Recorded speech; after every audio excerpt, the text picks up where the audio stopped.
Hello, music makers. Welcome back. Our little UK garage journey continues. This week, bass. I've been studying the modern greats, Virji, Salute, Champion.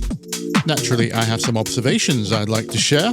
Namely, the 4 main types of bass sound that they're all using, how to make them, and most importantly, the principles behind them so you can make your own. Let's go.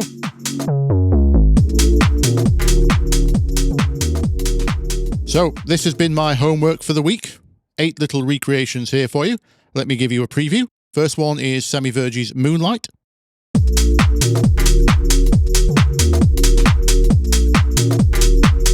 All Right.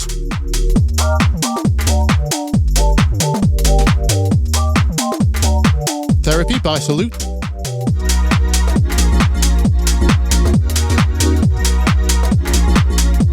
Shelliverse. Foundation.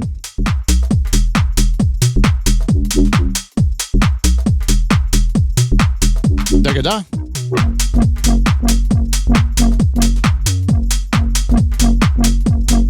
Peach.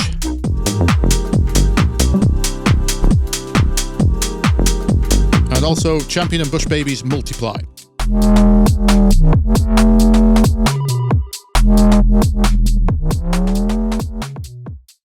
Okay, as you can see, I have the aforementioned 4 different bass sounds, each on their own lane here.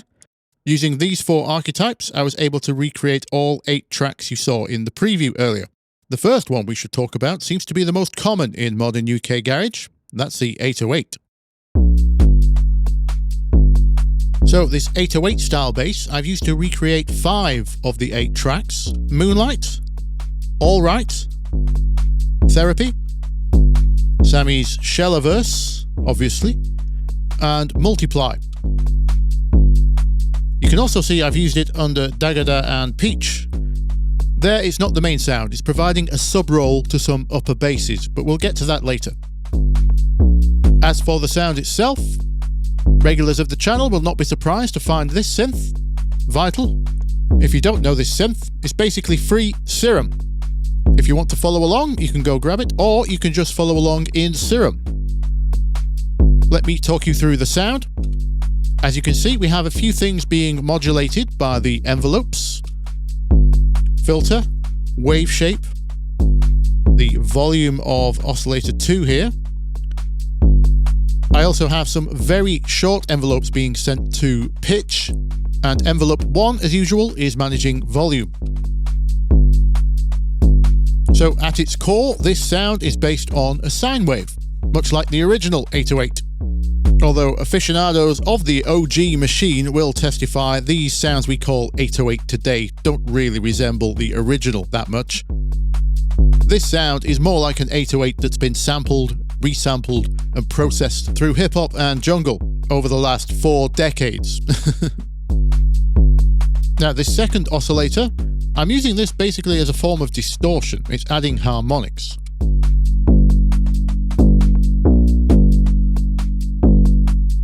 I have them tied to this macro, but I'm also spiking them from the envelope to give it some attack.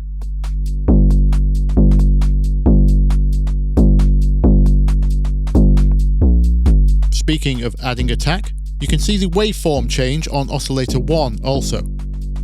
That's temporarily morphing into a square wave, adding more harmonics. Doing it this way, it sounds a lot more controlled than running it through an actual distortion. As for the other macros, I have a release macro, which releases the sound after the note has finished, useful for certain parts. I'll show that later. This macro is called Thump, and it's controlling the amount of the envelope sent to pitch. So at the very start of the sound, we spike the pitch to add some more attack and thump. Sounds like this.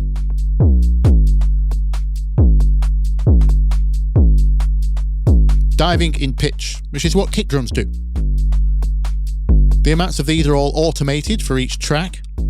Lastly, we have tail, which is just controlling the volume of the tail.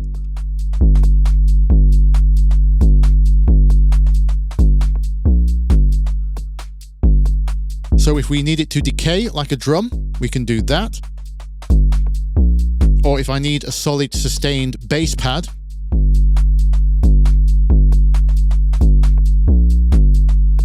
we can do that too. As for effects, we have distortion and a master filter to stop it getting too bright. As for foundation, if we listen to the first half of the loop,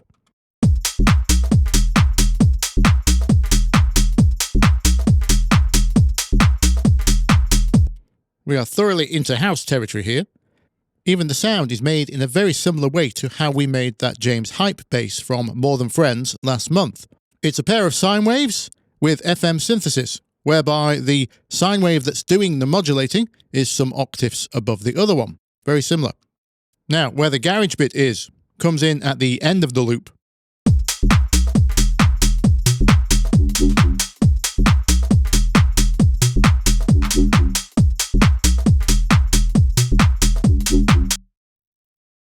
There we go. Suddenly it becomes a wub wub. And we get there with some very simple changes.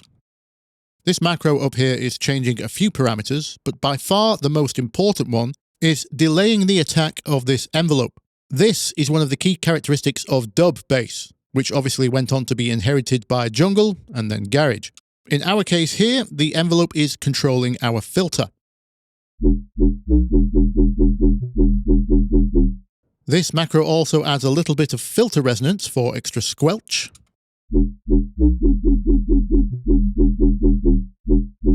Trying to catch those upper harmonics that we're now calling attention to. Because when the envelope is fast, those harmonics are still in there, but now they are at the start and are less obvious. They just become part of the attack of the sound, whereas when we slow the attack and ramp it up like this, we draw attention to those higher frequencies later on. And that's what gives us the wub wubs. And then lastly, just like the 808, I'm using that harmonic series of sine waves to add some extra harmonics in.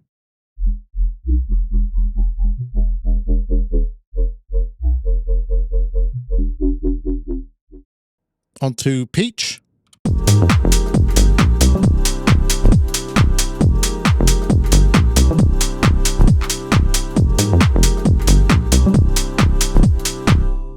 As mentioned earlier, I have the 808 playing a sub roll. As for the top bass, we have this.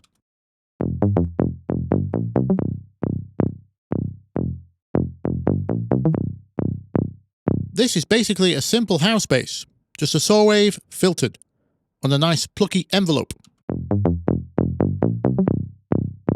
As for the effects, there's a little bit of drive, and I've automated an EQ to poke out some upper notes through that choir sample.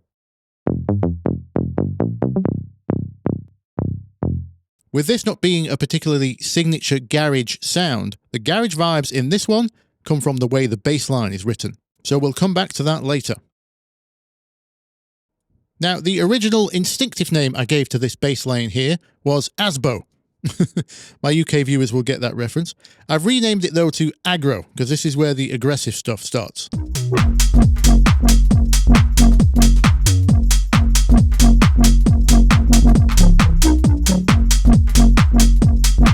That was Sammy Virji's DagaDa bass line. But believe it or not, I use the same sound to create Multiply by Champion.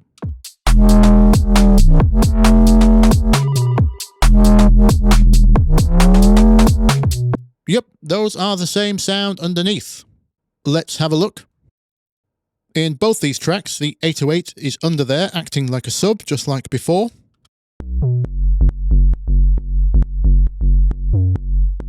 Now, sometimes it's not playing the exact line as the upper bass. There is some interplay between the two, but we'll get to that in the writing bit. So here's our upper bass. Now, the principle behind these garage basses, and indeed BassHouse basses, is all fairly similar. So I'm going to talk you through the principle as opposed to exactly what I did, because I don't think I got these exactly like the record anyway. I would have liked a couple more hours tweaking. Okay, so the guiding principle behind these kind of sounds is we need a subtone and then some kind of upper harmonic or series of harmonics that interact with that. How do we get them to interact? Well, one way is to force them through a single distortion effect. Another way to get them to interact is wave distortion techniques like good old frequency modulation synthesis, FM synthesis, or ring modulation, or something called hard sync. We have lots of options. So let's just take a sine wave. I'm going to play back the DagaDa bass line. And the easiest way to do this, we're just going to add another sine wave. We're just going to make our own harmonic. Put this up some octaves. Now, if we put both of these through a single distortion, that will amplify how these two vibrate off each other.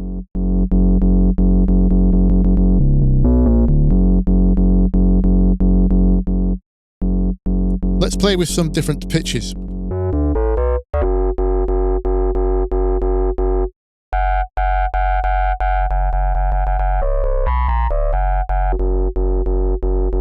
Now, those are just octaves, but we can use other harmonic relationships, like a fifth, that's +7 in semitones. Now we can try different octaves of that relationship.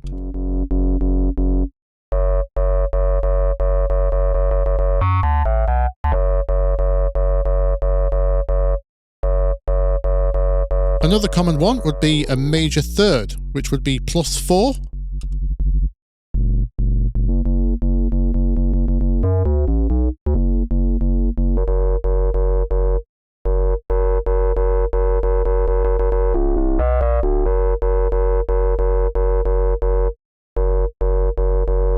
Let's try adding more harmonics.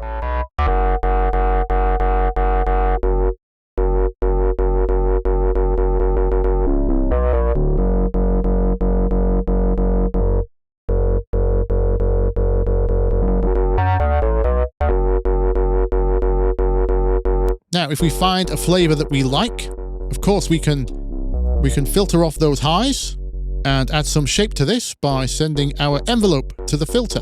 Let's slow that attack down.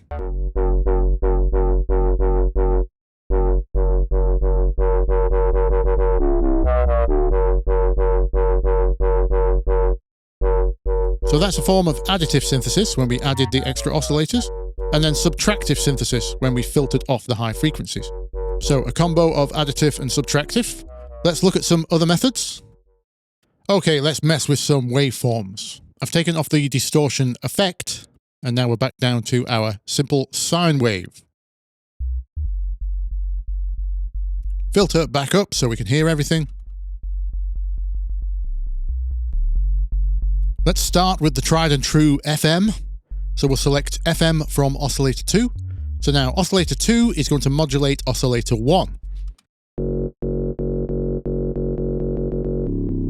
We can now turn down oscillator 2 because we just want to hear what the effects on oscillator 1 are. But we still want it active because if I turn it off, we're back to a sine wave. Here is our amount. I like to think of this as a multiplier.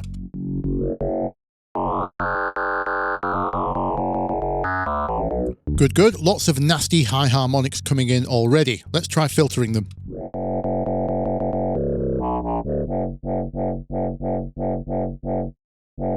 Classic.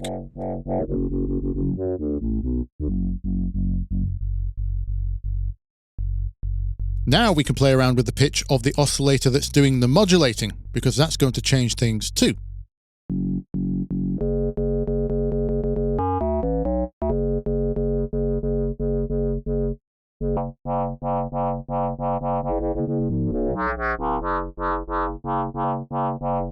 Sounding familiar?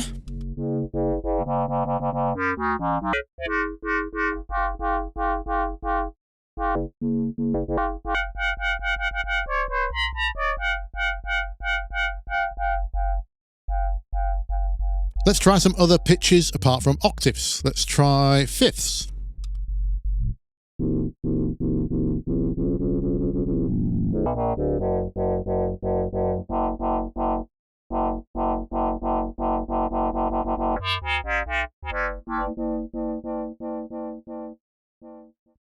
Now remember, there's no distortion effect on this like clipping. What you're hearing is the waveforms being warped.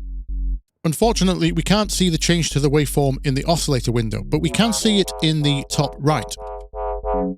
Now, we don't just have FM as an option in here, we have RM, ring modulation. It's like a cousin of FM.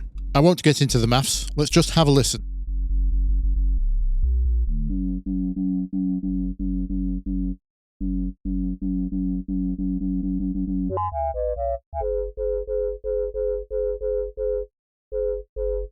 So in this case, it sounds gentler, but we can solve that.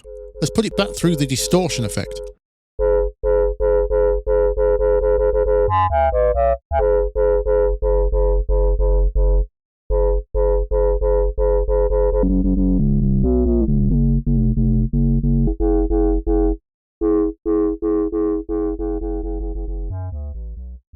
Okay, so that's FM and RM. What else can we use? Well, there's this thing called oscillator sync, or hard sync. It's a bit messy to explain what it does, so just watch my synthesis video if you want to know more. But let's just call it another type of multiplier. I'm going to turn oscillator 2 back up.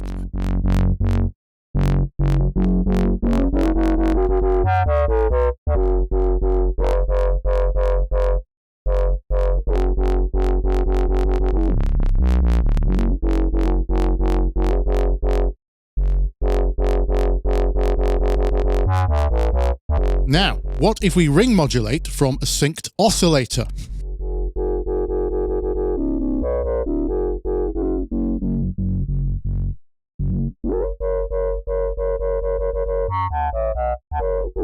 Very interesting. Let's try FM while it's synced.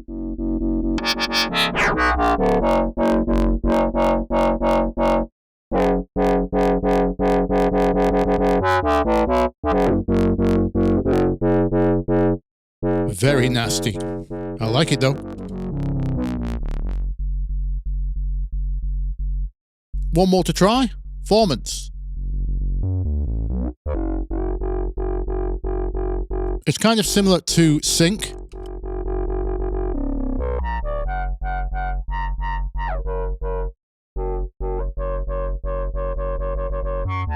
Anyway, we could be here all night. Hopefully you're getting the picture. Lots of ways to achieve those higher harmonics. In fact, you'll also find wavetables inside the oscillators which already have harmonics in them. You saw some earlier, like the ones I used in the 808. There's plenty more in Vital, or Serum, or Massive, or Ableton's own wavetable.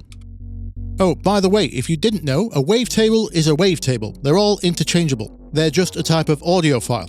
So if you have favorite wavetables in Serum or Massive, but you prefer Vital's easier to use interface, you can just bring them over. So now you understand the approach, let me walk you through how I got to the final sounds. As you can see, the envelope is now controlling the amount of drive on the filter. It's also controlling the amount of ring modulation. And of course, it's controlling the filter cutoff frequency. We are using distortion effect 2, the soft clipper, a tiny bit of reverb, and removing the extreme highs again. Stop it getting too nasty. The bottom oscillator isn't doing anything yet. I'll get to that. The oscillator that's pitched up and doing the ring modulation is also turned up, so there's an extra interaction there. So basically a little bit of everything I showed you earlier.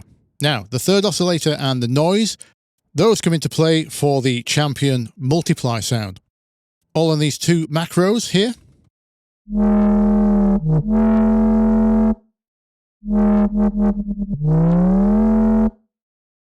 One of the main differences being our envelope is now extended, sustains turned up, instead of being short and plucky. But it's the same harmonic relationship. This is the main reason I thought I could make this sound from the other one, because I could hear the same major third 2 octaves above harmonic. Let me show you what adding the third oscillator is doing. So the pink noise in the sample oscillator is ring modulating our third sine wave here. basically just to add noise and interference. Also sending that to filter 2, just the high frequencies. So we still get some fizz and noise when our main filter has closed. So that interaction is giving us a lot of extra growl. And on top of that, we are turning up the soft clipper and also adding more drive on the main filter.